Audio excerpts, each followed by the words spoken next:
Doobie doobie doo. Doop doobie doobie doobie doobie doo. Dip doobie doo doobie doobie doo. Welcome! It is Friday, which means it's time for Friday with Friends, and this is Martin Shaw. Not the actor, though. It took me a long time to find Martin Shaw, the doctor, the philosopher, the storyteller, over Martin Shaw, the actor, because I guess my browser was a bit tuned into me being British and my old TV shows. But this is Martin Shaw. And Martin Shaw is an author and storyteller, primarily a storyteller. So welcome to our show, Martin. Thanks for being here. Thank you, Simon. Hello, everybody. So I was going to sing, as I mentioned to you earlier, that I was thinking of starting off with the son of a preacher man, because you are the son of a preacher man. I am. Let the humiliation begin. No. There'll be no humiliation at all. But I'm assuming that gave you a great background for stories and storytelling. It did. It did, actually. Recently, I have been working on an anthology of an Irish philosopher, John Moriarty, and I realized that one of the ways into his work was, because he's a Catholic thinker, was suddenly I remembered all these biblical stories that I was thoroughly drubbed in for the first 17 years of my life. So, yeah, having a dad that regularly composed sermons, was filled with stories, filled with allegories, that combined with a house that had no television in it, meant, yeah, you learnt by the ear as much as you did by the eye. And for those of you that don't know, Martin and I actually did conversations with storytellers together. And so I also know that your father used to tell stories that were steeped in the land, like tell you stories about the area that you lived in. Am I remembering that correctly? He did. He didn't do it as a kind of a civic duty or a bardic task. He did it just out of great natural affection. My dad is a walker. He loves to walk long distances. So when I was growing up in the early 70s by the south coast of Britain, in a place called Devon, yeah, we would walk the lanes, and it was a storied landscape. It was his his indigenous ground, really. And I hung on that. I hung on that kind of myth making because it inflamed my own experience of what seemed like a rather ordinary life suddenly became luminous because of the kind of words my dad would wrap around it. He gave it a mythic ground. Yeah, my dad did a similar thing. My dad lives on Gower, just outside of Swansea in South Wales. And he used to take us to the Gower, but also the Smuggler's Notch and all those Smuggler's Cove and all those kind of places. And he'd steep us in these. I mean, he'd make up stories half the time, I think, but it gave us a huge, like my brother and I, a huge appreciation for the landscape and what was around us and the secrets that the landscape holds as well. So one of the reasons that you're one of my guests on Friday with Friends is because you have a new book out called Smoke Hole. And I view it in a way as a sequel or at least a companion to Caught in the Wild Twin. Would you say that that's true? Yeah, absolutely. Ironically, it's the twin of the twin. Yeah, that's right. Terrible joke. Yeah, I've been I'm old enough to know when good luck has arrived in my life. And Chelsea Green is good luck. It's been a really marvelous relationship between the two of us. And ironically, just as Caught in the Wild Twin came out, we all went into lockdown. Right. And we pushed ahead, but all the live events had to be cancelled. There was nothing we could do about it. It was around the time you and I spoke for the first time. That's right. But it was almost as if Wild Twin set off a set of thoughts for me that equipped me very well to enter the kind of deep solitude of lockdown that one way or another most of us have experienced. And so after a period of doing very little, and just listening, because I wasn't interested in some kind of soundbite hashtag relationship to COVID. I wanted to deeply listen to what was happening. I found myself building up a similar head of steam to how Wild Twin got written, which is in a short, compressed period of time. My friend, there's a writer called John Mitchinson, and he calls the books kindly, he calls them spiritual espresso. Yes, that's They're compact but bang, you know. Yeah, absolutely. So, for those of you that haven't read Courting the Wild Twin, what Martin did in this book is take two stories, which were not the Lindley Worm, Tatterhood, and The Lindworm. The Lindworm, yeah, the Lindworm and Tatterhood, and basically riffed off these stories and talked about how they're connected. They talk about the wild twin within each one of us, and how we've become separated from our wild selves, as it were. And these two stories, which are both about siblings, one of them a serpent in one case, and the other this crazy girl that rides around on a goat with a wooden spoon, who's like real mess of a princess, and how the two of them were brought together again, and how that reflects on us and society outside, which is absolutely brilliant. And then in Smokehole, which I got an advanced proofreader's copy from Chelsea Green Publishers, who are your publishers over here, we talk about I can't say we, Martin told the story of the spyglass and the handless maiden, and how, you know, we're not allowed to touch anything during COVID, and how the handless maiden is not able to, but her hands grow back. One question I've got for you: I loved the story of the spyglass. I'd never read that before. Where did you find that story? What's its source, if you don't mind me asking? Yeah, it's not really a literary source, but it's a story from the Caucasus, which is a stretch of mountains kind of loosely appropriated to Russia these days, but it's between the Black Sea and the Caspian Sea. And predominantly it's known for something called the Naz Sagas. And if you don't know the Naz Sagas, your mythological education is incomplete. It's the most extraordinary group of tales you can possibly imagine, and you know, rivals any culture of antiquity. But this isn't a Naz saga. This is more like a folk or fairy tale. I don't recall, and this isn't me hiding my sources. I just don't recall. I never do that. I don't recall where I first came across it, other than I suddenly knew, oh, good God, this is a story about now. It you know, without being a plot spoiler, the story hinges around a father that gives his daughter a spyglass in which she can see anything in the world. Everything is revealed to her at Hermean speed, at great speed. It's all very instant. But the irony is, you can't marry her. There is no effective relationship of sovereignty unless you can hide from that spyglass. And many have died in the attempt. But a young hunter arrives, and with the assistance of animal allies, they figure out there's a chink in the armor of the spyglass, and the chink is this: the one place where she can't find you is directly under her feet, and the story proceeds from there. Now that is amazing, because that's the place where Google Earth can't find you. That's the place where you're not going to get tracked on Facebook, or social media isn't going to design a kind of assault of the soul on you. And so for once I thought, oh, we can really build a book about this. So I divvied the book up, Simon, into 3 sections, as you're suggesting. Number 1, growing your hands back. Number 2, breaking enchantments, because most of us have gone bonkers at some point in the last years.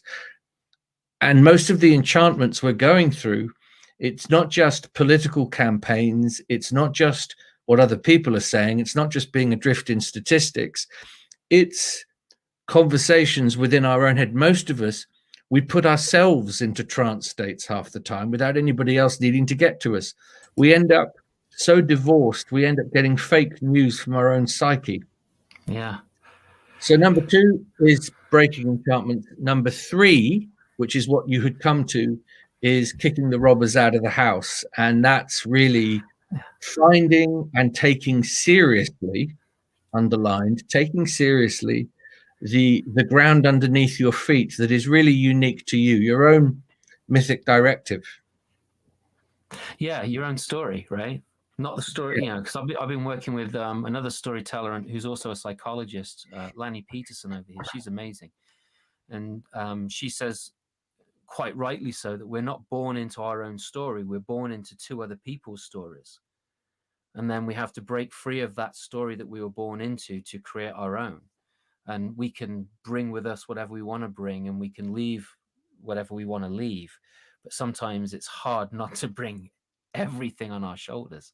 So this whole like thing about breaking free and finding that finding our path is right on the money. And in fact, I was reading this morning something of yours which like fascinated me, blew my mind away. And then I'm going to quote from this, which talks to what you just said. When we see something, we have stayed pretty firmly in devouring mode. When we behold it, we are in a lively conversation. I'm going to read that again. When we see something, we have stayed pretty firmly in devouring mode. When we behold it, we are in a lively conversation. And you were talking about stories at that particular point, but I think it's also about the world around us. My mother's partner Peter said, once upon a time, when the news came, it came via letters that was carried by people on horseback or carriages, right? Or we got the news from people traveling from one city to the next, and so the news was always, at least a few days old. It was never instant. And then as we got television and radio, news became more instant. And now we're so plugged in and wired that it's not news anymore. It's anticipation of news. And by the time the news actually arrives, it's old news because we've already discussed what might have happened anyway. And this is how I see us devouring things. It's just like we're gobbling things up all around us. And if we just stop and behold that moment, we'll actually see the truth in it more. We could, at this point, be sort of composing a requiem for our adrenal glands. Yes. because it's so endlessly, hypnotically attractive. New stimulus, the tyranny of the new, the tyranny of choice, endlessly. This isn't how myths really got made. Myths take time. Oral culture works through community after community after community, and the eventual story is a kind of collective dreaming ground into reality by not a lot of distraction, and by the story being told for the first time over and over and over and over and over again. That's not what we trade in. It's not what we traffic in these days. So the point you were making is one of the perennial anchors in my own thought, which is a very old idea.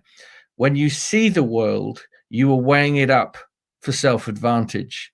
When you behold the world, you are witnessing the disclosure it chooses to give you. And that is the bardic tradition. That is where the Desert Fathers were at, the Rhineland mystics, Jacob Boehmer, Georgia O'Keeffe. It goes on and on and on. In other words, stop telling stories what they are. Let them tell you.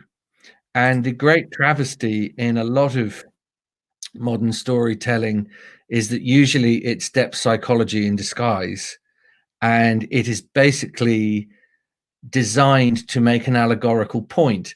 Now, there are times where that is useful, but just be careful that in the doing of it, you don't reduce the story to a pelt rather than a wild animal.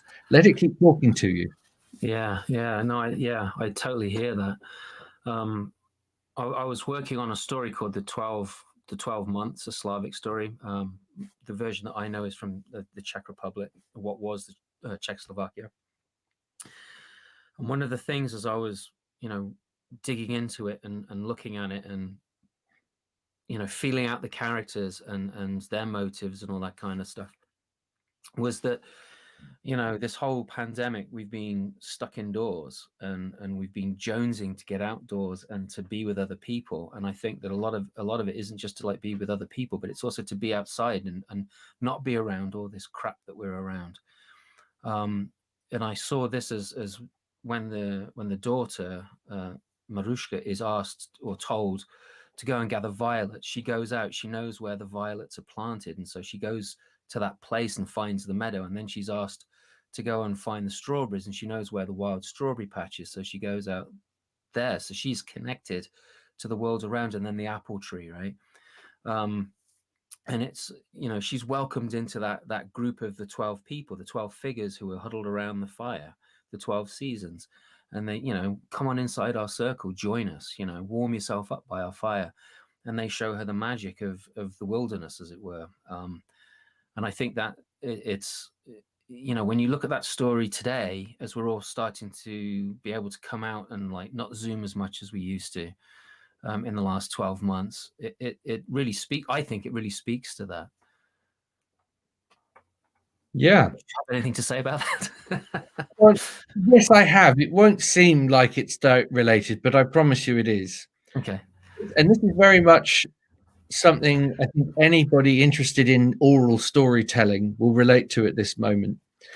Before lockdown, I was telling stories of such frequency, so often, that by and large, once the story appeared in my imagination, it progressed in a certain way, and the narrative arc and the way the creatures looked and behaved was relatively faithful, telling after telling after telling.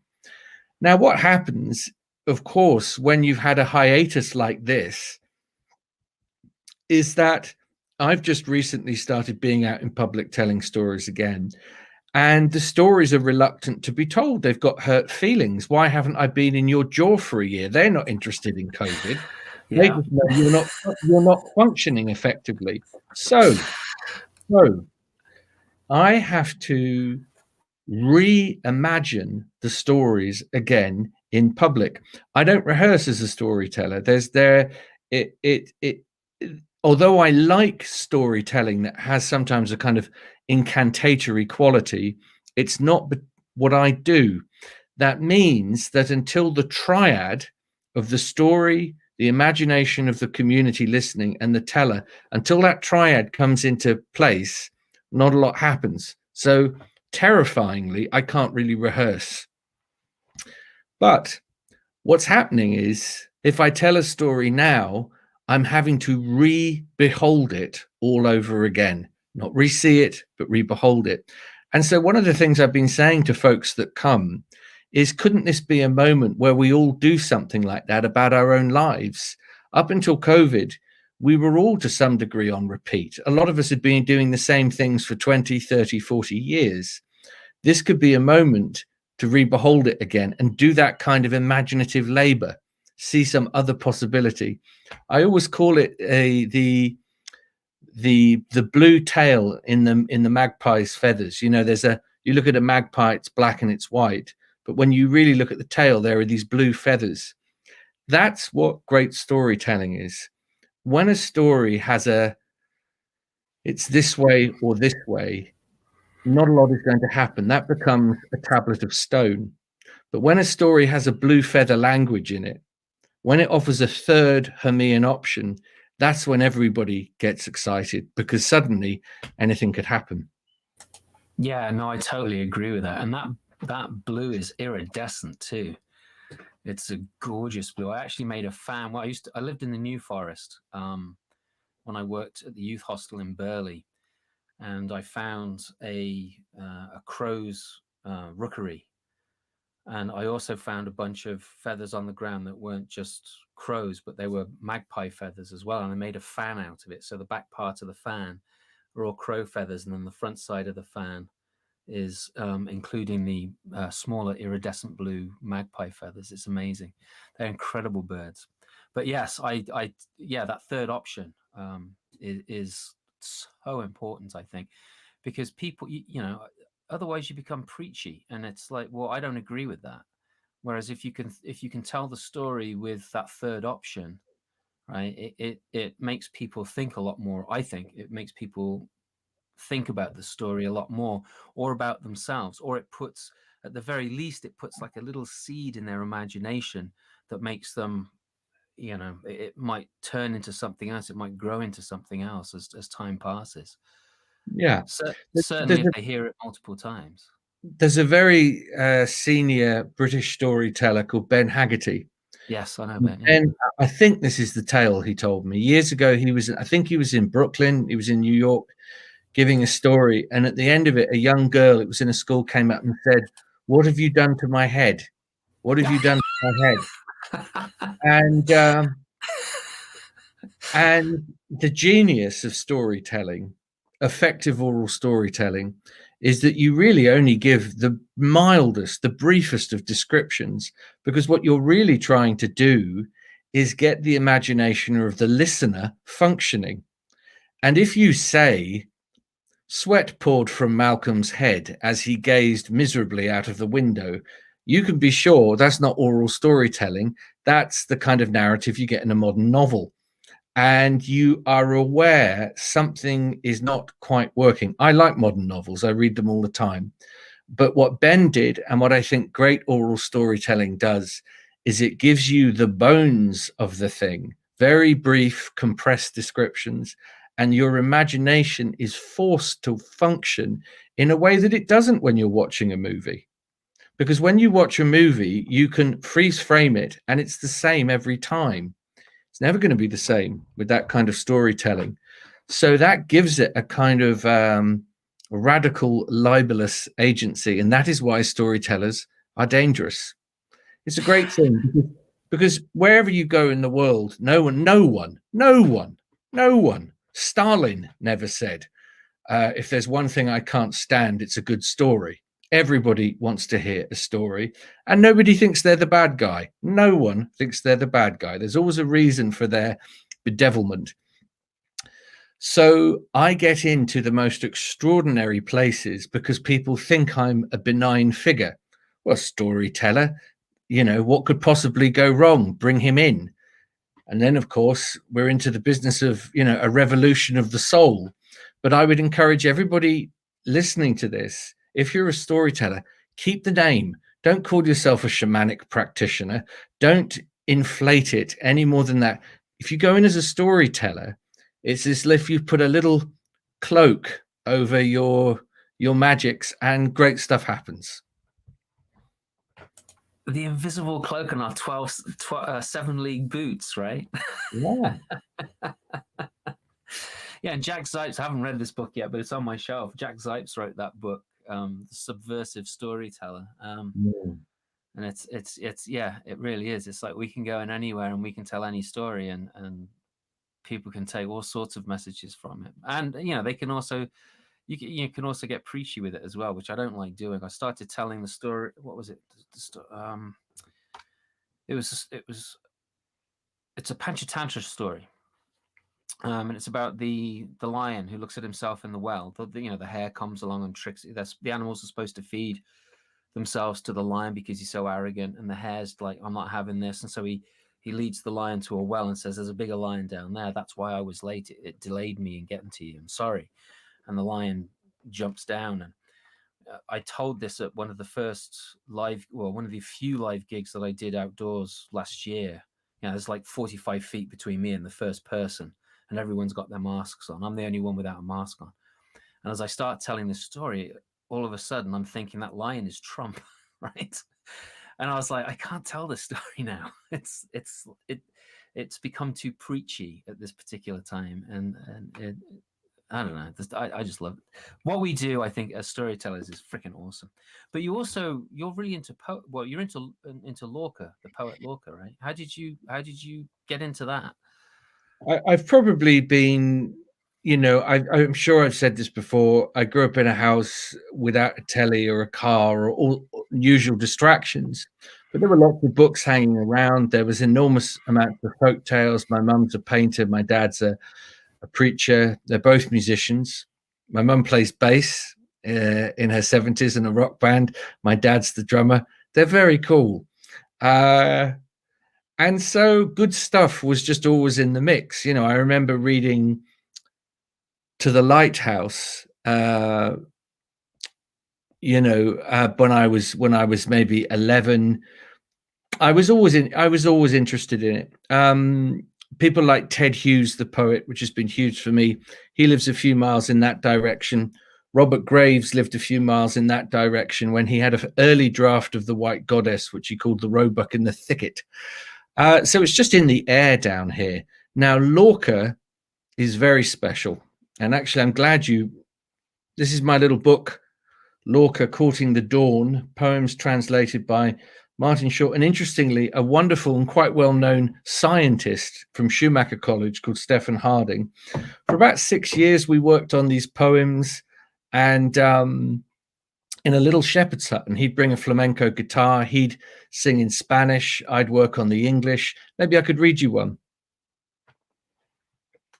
Oh, you've gone quiet. Yeah, I muted myself because I think my microphone is being picked up by your microphone, so I was muting myself. But yes, please do read one of those poems. I'd love. So this is Robert Bringhurst says, myth is the place where poetry and music are yet to diverge, which is pretty irresistible.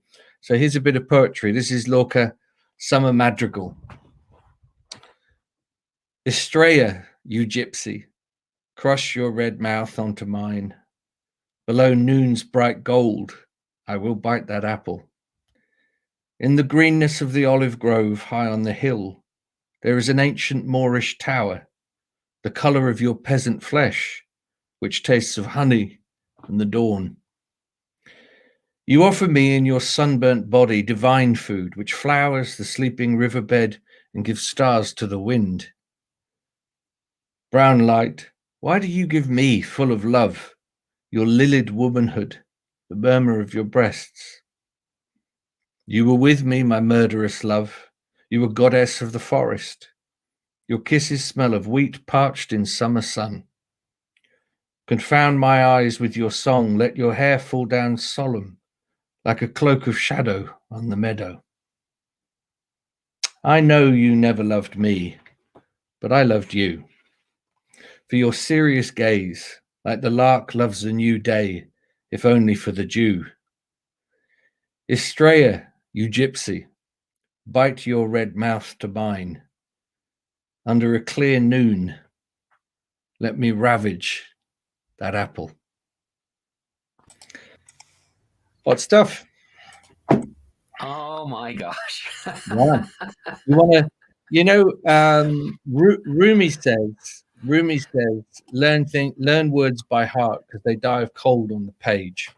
So oh yeah. if you're looking, if there's some of you out there that are looking to be engaged in some great love affair, develop it with your own heart, first of all.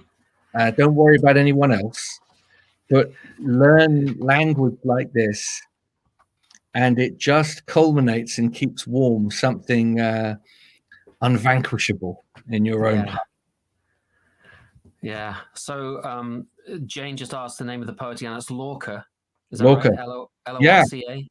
Let me read the back. Federico Garcia Lorca, 1898 to 1936.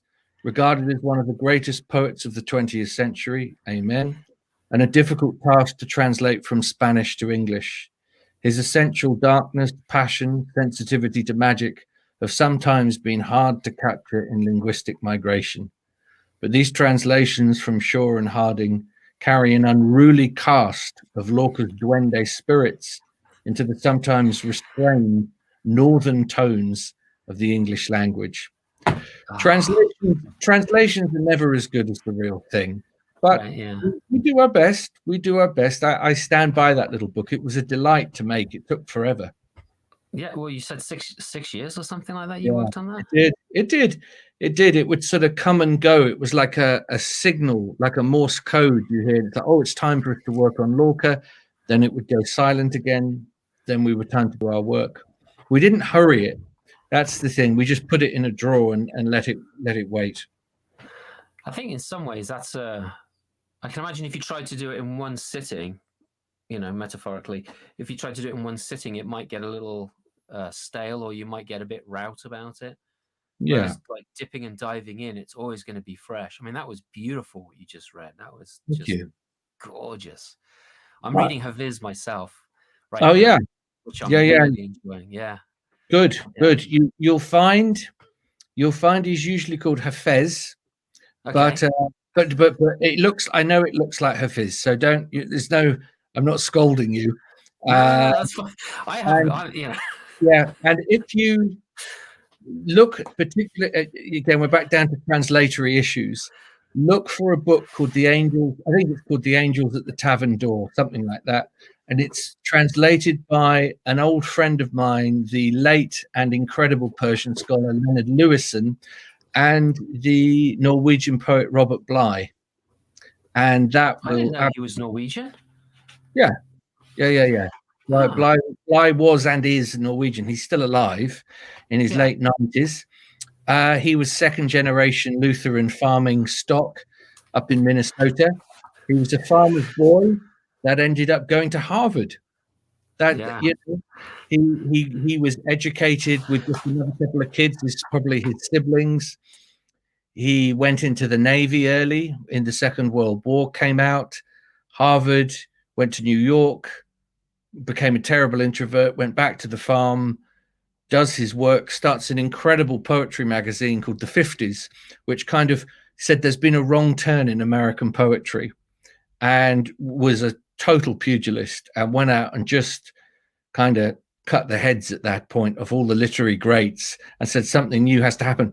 And back to translation, it was Bly that first translated, for many of us, not all, but for many of us, our first experiences of Pablo Neruda, Antonio Machado, Juan Ramon Jimenez, Lorca, Kabir, Rumi, all of this stuff. This was what Bly was up to, working for no money on his little farm with his wife Carol and his 3,000 children. He said to me once, I've done 50% of the things. Now his career is unparalleled. He said to me, I've done 50% of what I wanted to do, but the other 50% was, changing nappies and making cups of tea and keeping the family afloat. But he said that 50% I sacrificed in a way was really has made the other bit better. In other words, he valued his family, his relationships, his intimacy, his sense of community, just as much as the more flamboyant successes that, especially when we're younger, think really matter. Yeah, it's the reality without the glamour, right? Yes. I'm a fan of glamour. I like a little bit of that, but not so much that, again, it puts you in an enchantment. Right. Yeah. We're back to the enchantment again. We are. There was something else I wanted to read of yours, which, going back to the storytelling thing, storytellers aren't always benign figures dumping sugary allegories into children's mouths. They were edge characters, prophetic emissaries, more in common with magicians, as loose with the tongue of a wolf, as with a twinkling fireside anecdote. Oh my gosh, I love that. Yeah. Storytellers, look, let's be honest. When you use the words like storyteller, it's a huge term. It has different connotations for everybody.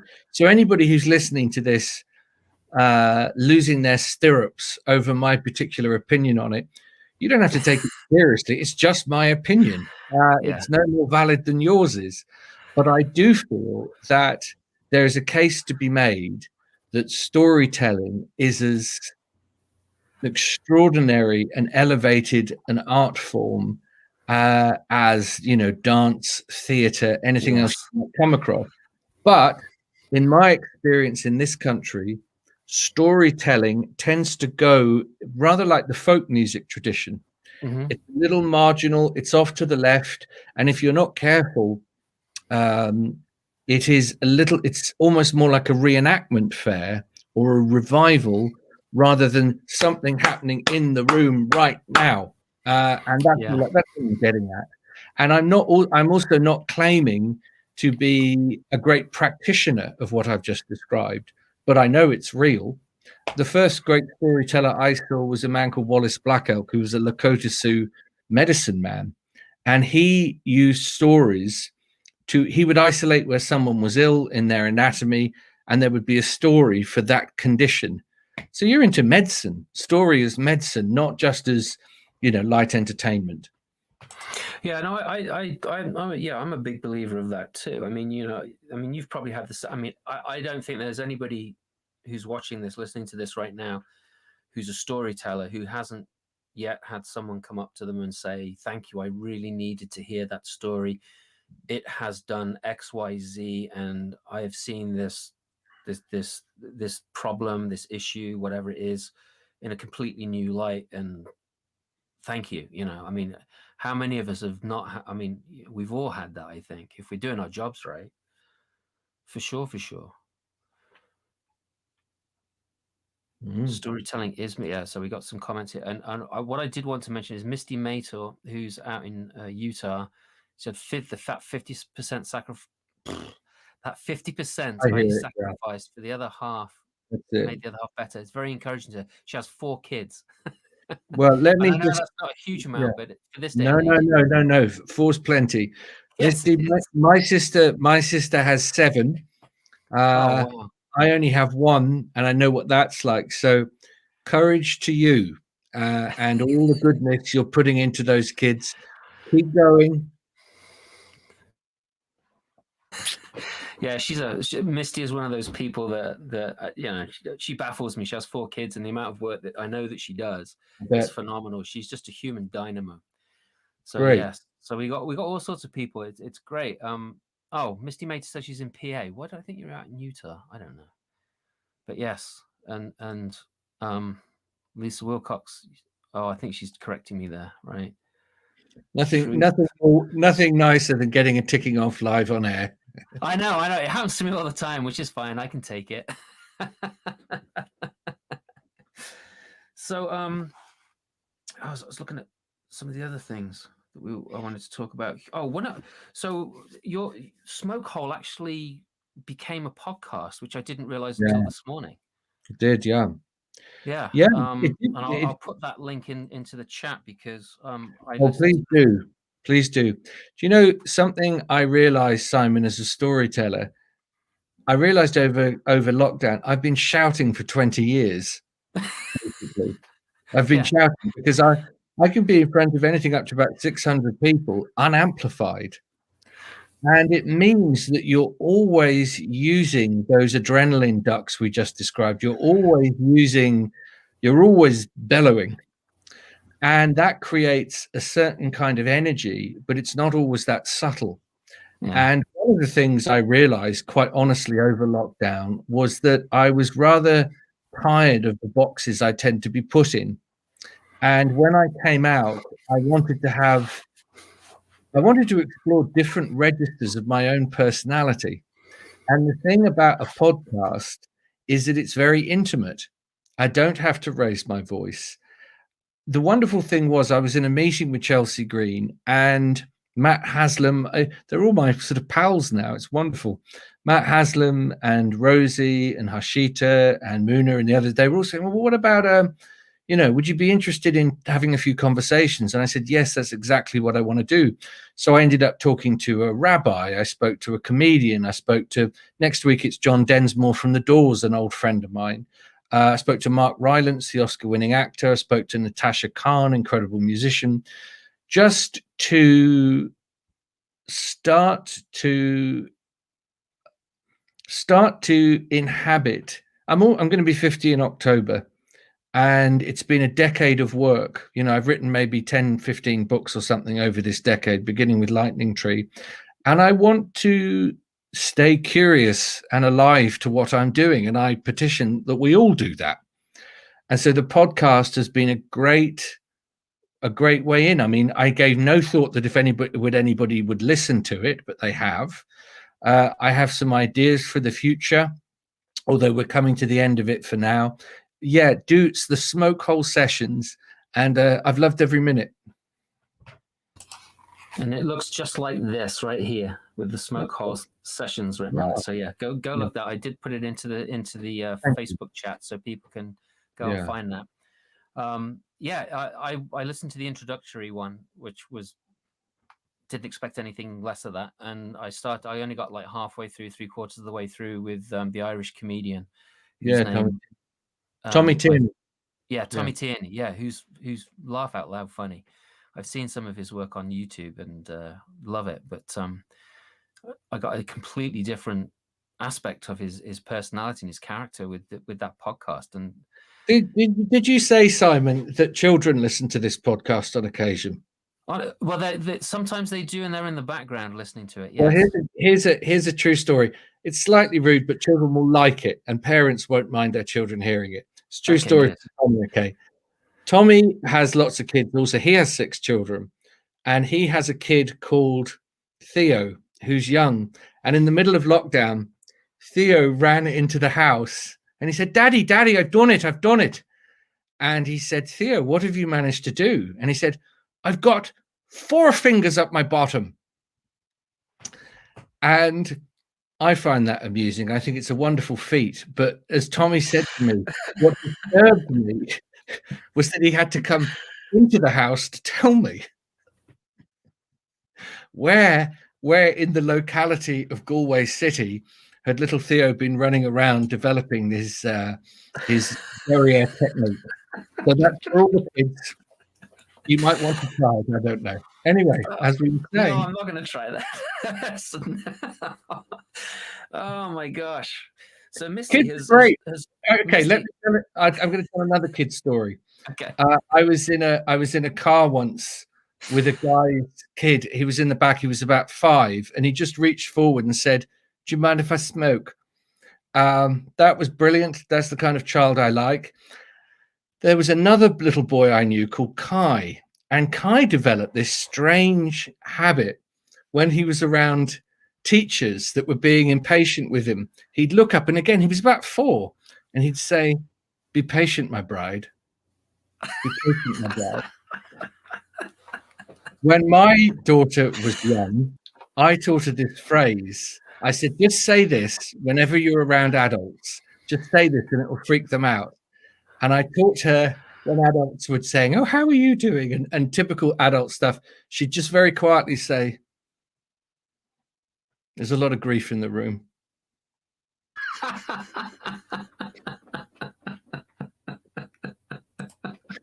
So look, I'm giving you gold here. I'm giving you storytelling gold.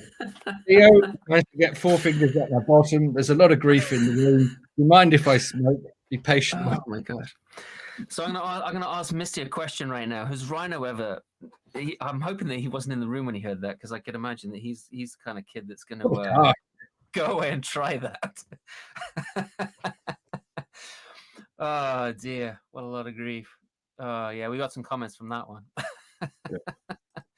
Joseph Sobel has joined us. I'm guessing that you might have met each other by now.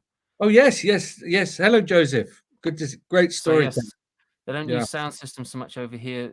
I'm assuming that he's talking about the UK at this particular point, leaving storytellers to shout. When Beggar Hanagadi was in Jonesborough, he lit into the marquee as if he were there without a mic, but the headset had been clipped on. And yes, you have to be careful. Ben's gifted in all sorts of ways, but he's very good at fully committing to any wickedness in a story he's telling. That's what I learned from him, is don't pull back. When you've got to be grotesque and terrifying in a story, lean in. Because if you don't, you shouldn't be telling the tale. If all storytellers always see the story through the eyes of the monster for a bit. You know, be Grendel. Yes. Yeah. Look through it that way, so you start to see the story from a kaleidoscope of perspectives, not just the one grinding male blonde monomyth. Yes. Or tooth-stained Brit. Yeah. Ah, dear. Oh, hang on. Misty says, I'm listening to my show on earbuds while my kids watch their show. Well, that's a good thing. So there'll be no fingers up the bottom today. Oh, Lordy. The things I that feel kids so do. much better now. Yes. I'm glad I passed that on to you, Simon. I think I draw that out of people sometimes. I've been told that I draw mischief out of people. I don't know why. Oh, my gosh. So I'm going to put you on the spot because I didn't actually mention this before. I know you've told some other like these kid stories, and we talked about your stuff. And you can say no to this, all right? I'm just going to throw it out. You can definitely say no to this because we didn't prep with this at all. But would you? There's a lot of people here, I think, that don't know your work and they don't know how you tell your stories. Would you be prepared to be put on the spot and tell a story? I'm not going to do that, actually. Okay, that's fine. It's simply because I'm so knackered by these little boxes, and I feel actually that something essential doesn't happen when I try and tell stories in this situation. If you're interested, if you've got kids and you'd like to have, I'm not a kid storyteller. No one ever says, "Oh, what we must do is put Martin in front of 208-year-olds." It just never occurs because I like the energy. I'm not going to do it, but I love the energy and the rhythm of swearing. I love profanity, and I can't quite be myself. You know, would you really want to see Billy Connolly not swearing? You know, so if you've got kids, go to Vimeo and put in Dr. Martin Shaw, and you'll get tons and tons of videos of me telling stories in this sort of setting, but it was pre-recorded, so I had a moment to think about it. And actually, also, Simon, something that may have been happening or may not when we last spoke was I now have an online pre-recorded course called Storyteller that's been going for about a year.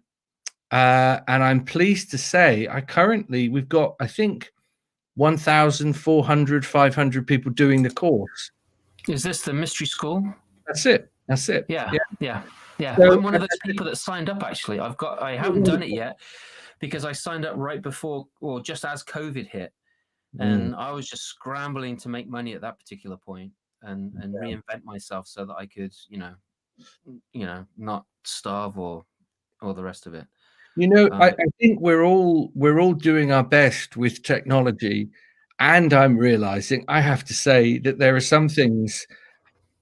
I'm grateful to be here. I'm grateful for the technology that enables this to happen, and I'm also aware of the loss. And there is something that happens in live storytelling that just cannot be quite replicated.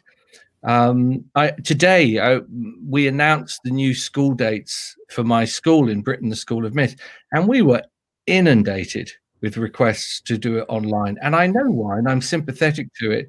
I'm just not engaged. I can't find the mojo to do it. If I did it, I have to tell you, it would be strategic. It would be financially orientated, and I don't want to operate like that. I want to stay close to what is really moving me inside.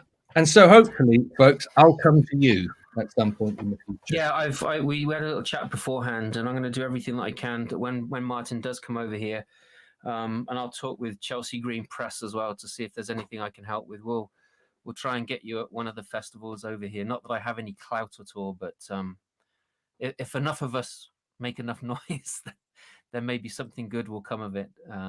So yeah, absolutely.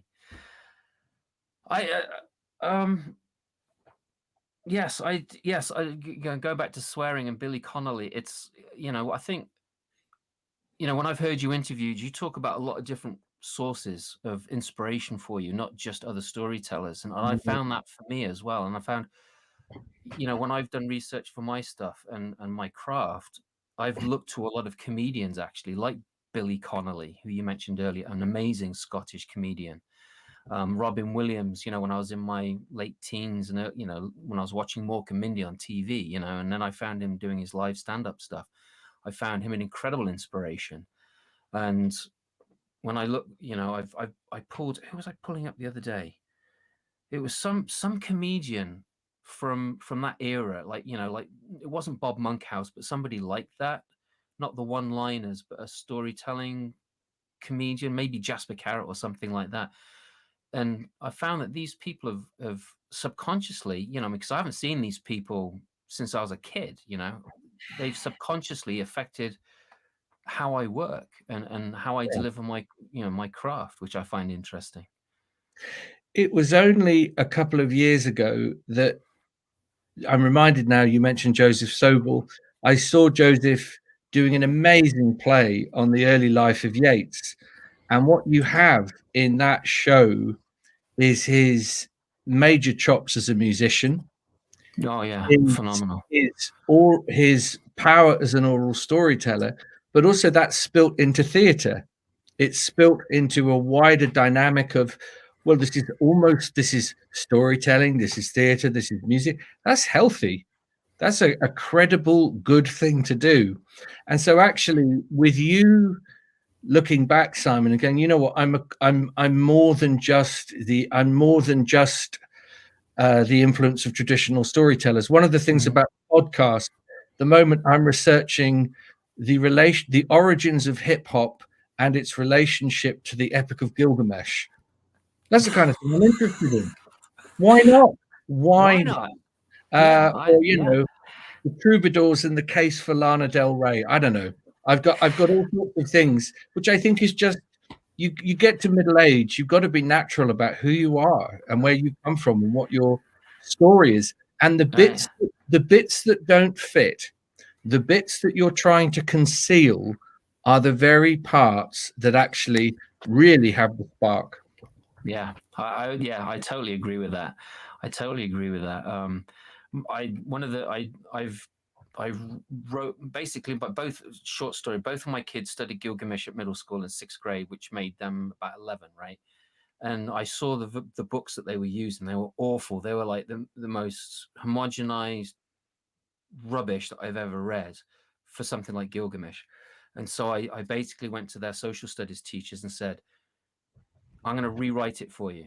I'm going to give you a version for the middle schoolers that works, that's based on the original translations, So I've got like 4 or 5 different translations. I've got a couple of kids versions of it to get an idea.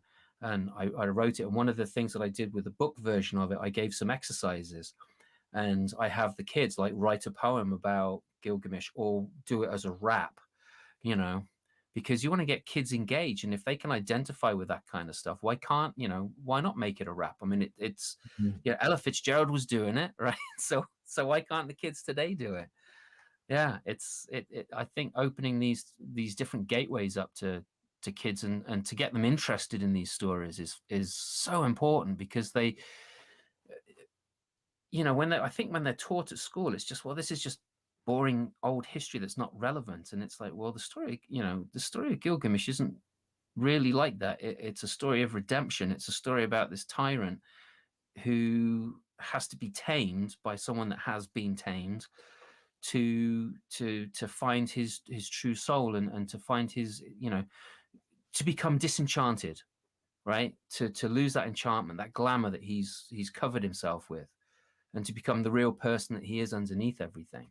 And I think that's, when you tell that story well and you tell it properly, or the kids hear what the story is about, rather than just, oh, it's all on these 40,000 broken clay tablets, whoop, once they get over that and they see the real story behind it, then you've got something incredibly powerful there. Or at least I think so. Yeah, I agree.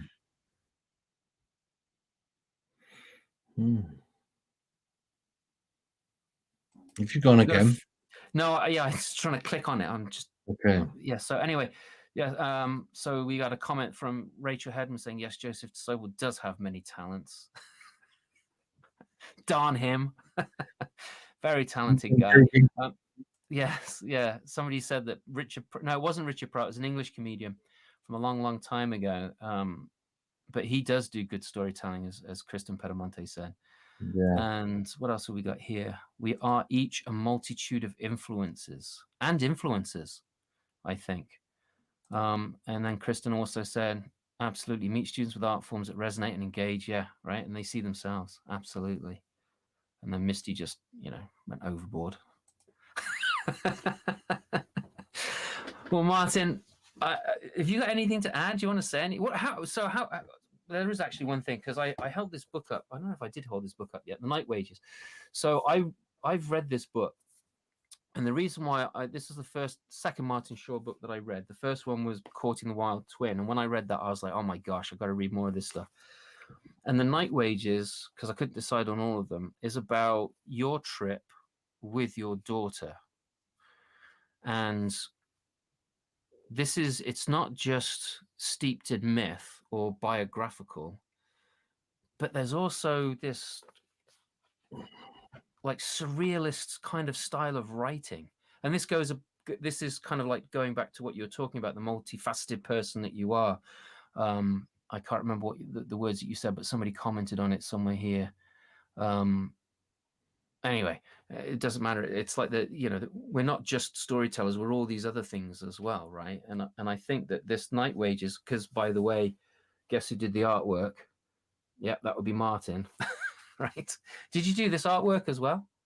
No, I didn't. Okay. It's wonderful, wonderful stuff. But that's a woodcut. I can't recall at the moment.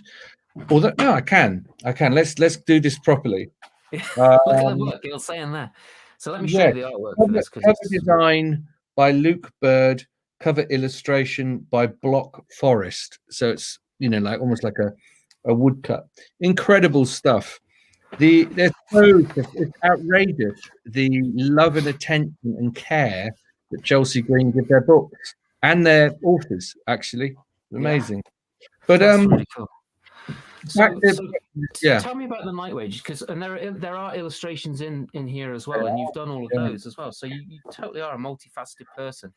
Well, and the illustrations, even though they're very basic, they really capture us. Well, no, and I don't mean that in a bad way. It's like Picasso and his.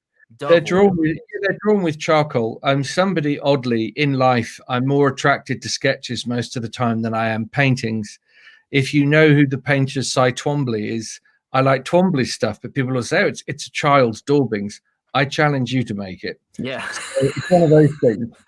So what I'd say about the Night Wages is, as anybody read, I'm very open. I was wonderfully mentored in my very early days by this chap, Robert Bly, and some Joy Timpanelli, an amazing Sicilian American storyteller, and others. I led the Great Mother Conference for 10 years in Maine, the most significant mythopoetic conference founded in the 70s.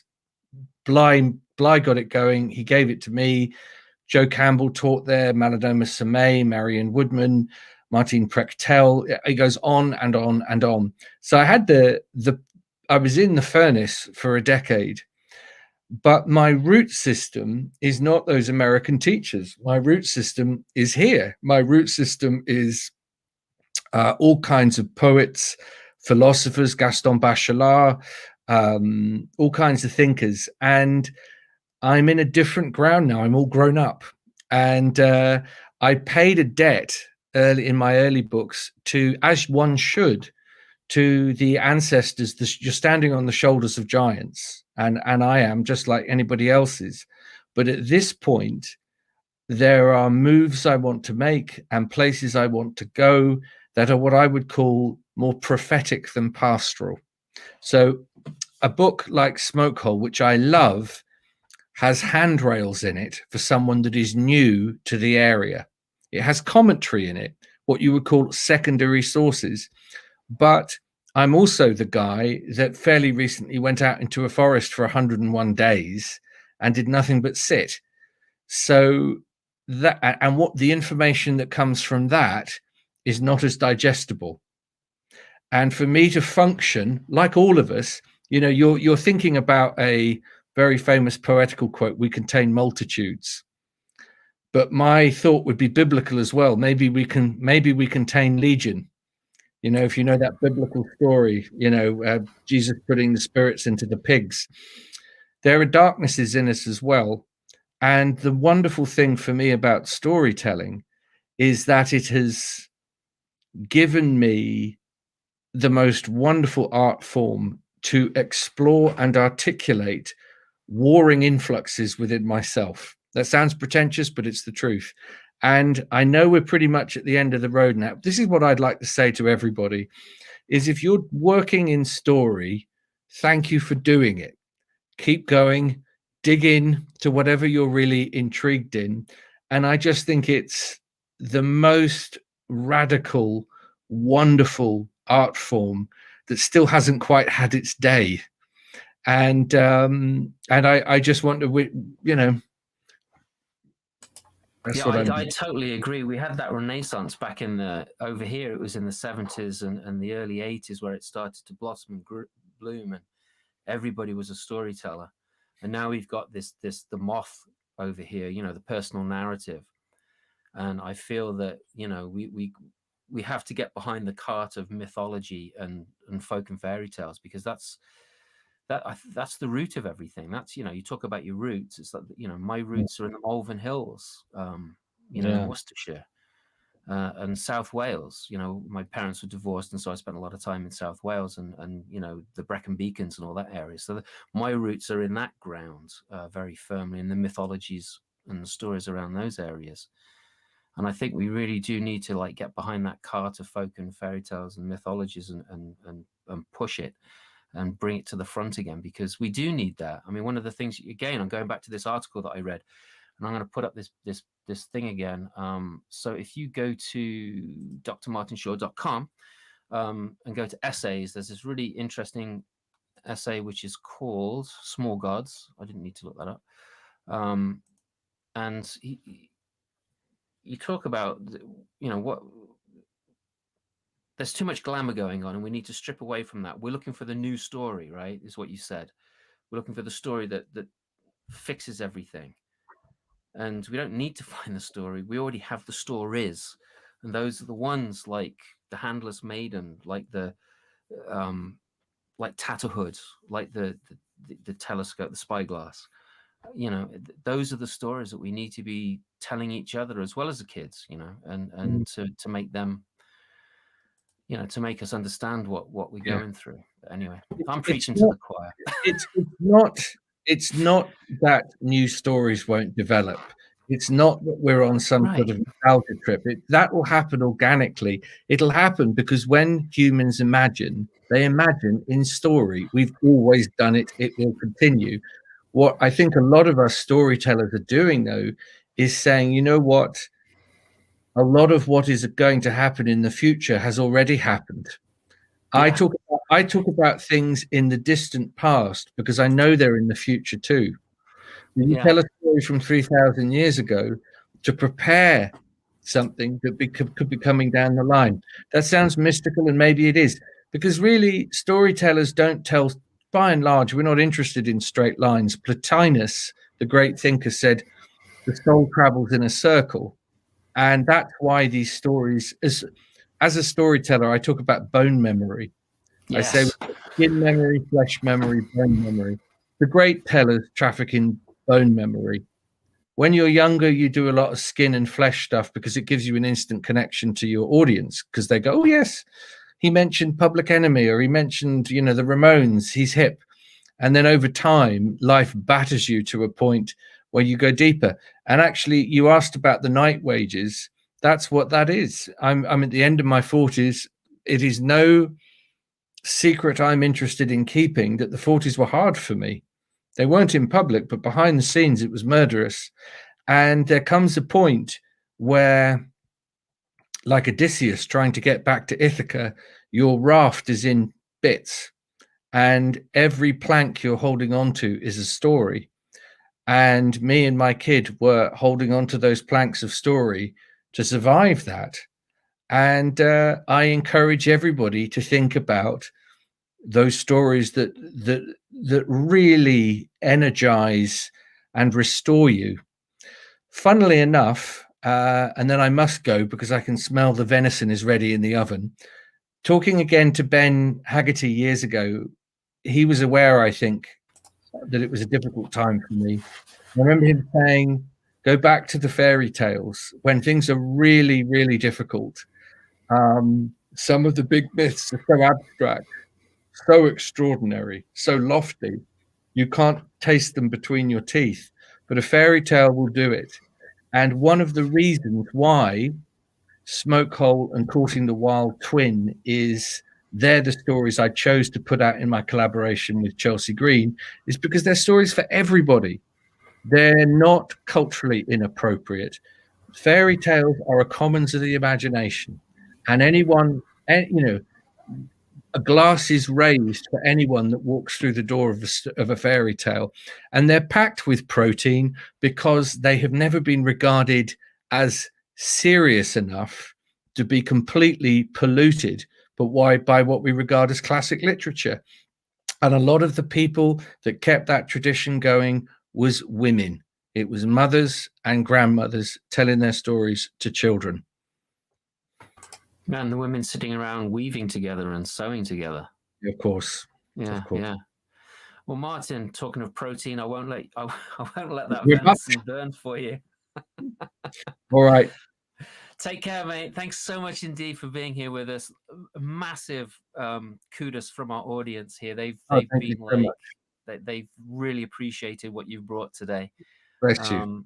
Okay. And thanks for being here. I'm hoping that we'll get together again soon. If not in person, then maybe something like this again. Take care, mate. Thank you, everyone, for being here. Have a great weekend, and we'll see you next week. Bye.